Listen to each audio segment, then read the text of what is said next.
ನಮಸ್ಕಾರ ವೀಕ್ಷಕರೇ. ಯುಗಾದಿ ಹಬ್ಬ ಯಾವಾಗ? ಮಾರ್ಚ್ 18 ಅಥವಾ ಮಾರ್ಚ್ 19? ಯುಗಾದಿ ಅಮಾವಾಸ್ಯೆ ಯಾವಾಗ ಬರುತ್ತದೆ? ಈ ಒಂದು ಪ್ರಶ್ನೆ ಈಗ ಎಲ್ಲರಲ್ಲೂ ದೊಡ್ಡ ಗೊಂದಲವನ್ನು ಉಂಟುಮಾಡಿದೆ. ಆದ್ರಿಂದ ಇವತ್ತಿನ ಈ ವಿಡಿಯೋದಲ್ಲಿ ಯುಗಾದಿ ಅಮಾವಾಸ್ಯೆ ಯಾವ ದಿನ, ಯುಗಾದಿ ಹಬ್ಬವನ್ನು ಯಾವ ದಿನ ಆಚರಿಸಬೇಕು ಅನ್ನುವುದನ್ನು ಸ್ಪಷ್ಟವಾಗಿ ತಿಳಿಸುತ್ತೇನೆ.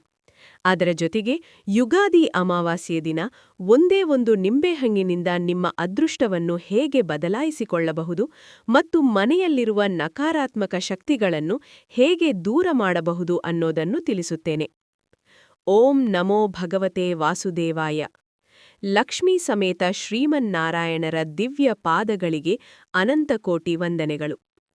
ವೀಕ್ಷಕರೇ, ನೀವು ಮೊಟ್ಟಮೊದಲ ಬಾರಿ ನಮ್ಮ ಚಾನೆಲ್ ನೋಡುತ್ತಿದ್ದರೆ ಈ ವಿಡಿಯೋ ಕೆಳಗಿರುವ ಸಬ್ಸ್ಕ್ರೈಬ್ ಬಟನ್ ಒತ್ತಿ ಮತ್ತು ಬೆಲ್ ಐಕಾನ್ ಕ್ಲಿಕ್ ಮಾಡಿ ಆಲ್ ನೋಟಿಫಿಕೇಷನ್ ಅನ್ನು ಆನ್ ಮಾಡಿ. ಈಗ ಮುಖ್ಯ ವಿಷಯಕ್ಕೆ ಬರೋಣ. 2026ರಲ್ಲಿ ಯುಗಾದಿ ಅಮಾವಾಸ್ಯೆ ಮಾರ್ಚ್ 18ರಂದು ಬೆಳಗ್ಗೆ 8:27 ಆರಂಭವಾಗಿ ಮಾರ್ಚ್ 19ರಂದು ಬೆಳಗ್ಗೆ 6:54 ಮುಕ್ತಾಯವಾಗುತ್ತದೆ. ಆದ್ರಿಂದ ಅಮಾವಾಸ್ಯೆಗೆ ಸಂಬಂಧಿಸಿದ ಎಲ್ಲಾ ಕಾರ್ಯಗಳನ್ನು ಮಾರ್ಚ್ 18ರಂದು ಮಾಡಬೇಕು. ಯುಗಾದಿ ಹಬ್ಬವನ್ನು ಮಾತ್ರ ಮಾರ್ಚ್ 19ರಂದು ಬೆಳಗ್ಗೆ 7 ಗಂಟೆಯ ನಂತರ ಆಚರಿಸುವುದು ಶುಭಕರ. ಅಂದರೆ ಸ್ಪಷ್ಟವಾಗಿ ಹೇಳುವುದಾದರೆ ಯುಗಾದಿ ಅಮಾವಾಸ್ಯೆ ಮಾರ್ಚ್ 18, ಯುಗಾದಿ ಹಬ್ಬ ಮಾರ್ಚ್ 19 ಬೆಳಗ್ಗೆ 7 ಗಂಟೆಯ ನಂತರ. ಇನ್ನು ಯುಗಾದಿ ಅಮಾವಾಸ್ಯೆ ದಿನ ತುಂಬಾ ಶಕ್ತಿಶಾಲಿ ದಿನ ಎಂದು ಹೇಳಲಾಗುತ್ತದೆ.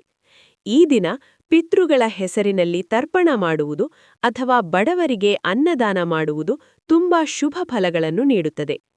ಈಗ ಯುಗಾದಿ ಅಮಾವಾಸ್ಯೆ ದಿನ ನಿಂಬೆಹಣ್ಣಿನಿಂದ ಮಾಡುವ 3 ಸರಳ ಉಪಾಯಗಳನ್ನು ನೋಡೋಣ. ಮೊದಲ ಉಪಾಯ, ದೃಷ್ಟಿದೋಷ ನಿವಾರಣೆ. 1 ನಿಂಬೆಹಣ್ಣು ಮತ್ತು 7 ಹಸಿಮೆಣಸಿನಕಾಯಿಗಳನ್ನು ತೆಗೆದುಕೊಳ್ಳಿ. ಬಿಳಿ ದಾರದಲ್ಲಿ ಮೊದಲು 7 ಮೆಣಸಿನಕಾಯಿಗಳನ್ನು ಹಾಕಿ ನಂತರ ಕೆಳಭಾಗದಲ್ಲಿ ನಿಂಬೆಹಣ್ಣನ್ನು ಕಟ್ಟಬೇಕು. ಇದನ್ನು ಮಾರ್ಚ್ 18ರಂದು ಮನೆಯ ಮುಖ್ಯ ಬಾಗಿಲಿಗೆ ಹೊರಗಡೆ ನೇತುಹಾಕಿ.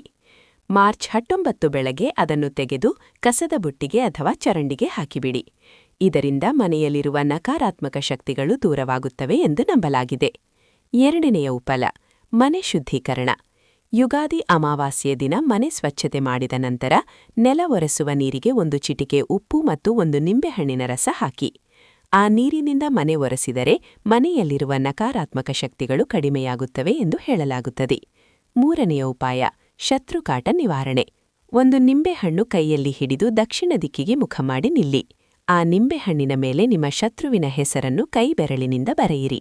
ನಂತರ 11 ಬಾರಿ ನನಗೆ ಶತ್ರುಕಾಟದಿಂದ ಮುಕ್ತಿ ಬೇಕು ಎಂದು ಮನಸ್ಸಿನಲ್ಲಿ ಹೇಳಿ ಆ ನಿಂಬೆಹಣ್ಣನ್ನು ಚರಂಡಿಗೆ ಅಥವಾ ಕಸದ ಬುಟ್ಟಿಗೆ ಹಾಕಿಬಿಡಿ. ಈ ರೀತಿಯಾಗಿ ಯುಗಾದಿ ಅಮಾವಾಸ್ಯೆ ದಿನ ಸರಳವಾಗಿ ಮಾಡಿದ ಉಪಾಯಗಳು ಜೀವನದಲ್ಲಿ ಒಳ್ಳೆಯ ಬದಲಾವಣೆ ತರಬಹುದು ಎಂದು ನಂಬಲಾಗಿದೆ. ಹೀಗಾಗಿ ವೀಕ್ಷಕರೇ, ಈ ಮಾಹಿತಿಯನ್ನು ನಿಮ್ಮ ಸ್ನೇಹಿತರಿಗೂ ಹಂಚಿಕೊಳ್ಳಿ. ವಿಡಿಯೋ ಇಷ್ಟವಾದರೆ ಲೈಕ್ ಮಾಡಿ, ಚಾನೆಲ್ ಸಬ್ಸ್ಕ್ರೈಬ್ ಮಾಡಿ ಮತ್ತು ನಿಮ್ಮ ಅಭಿಪ್ರಾಯವನ್ನು ಕಮೆಂಟ್ನಲ್ಲಿ ತಿಳಿಸಿ. ಎಲ್ಲರಿಗೂ ಯುಗಾದಿ ಹಬ್ಬದ ಶುಭಾಶಯಗಳು. ಓಂ ನಮೋ ಭಗವತೆ ವಾಸುದೇವಾಯ.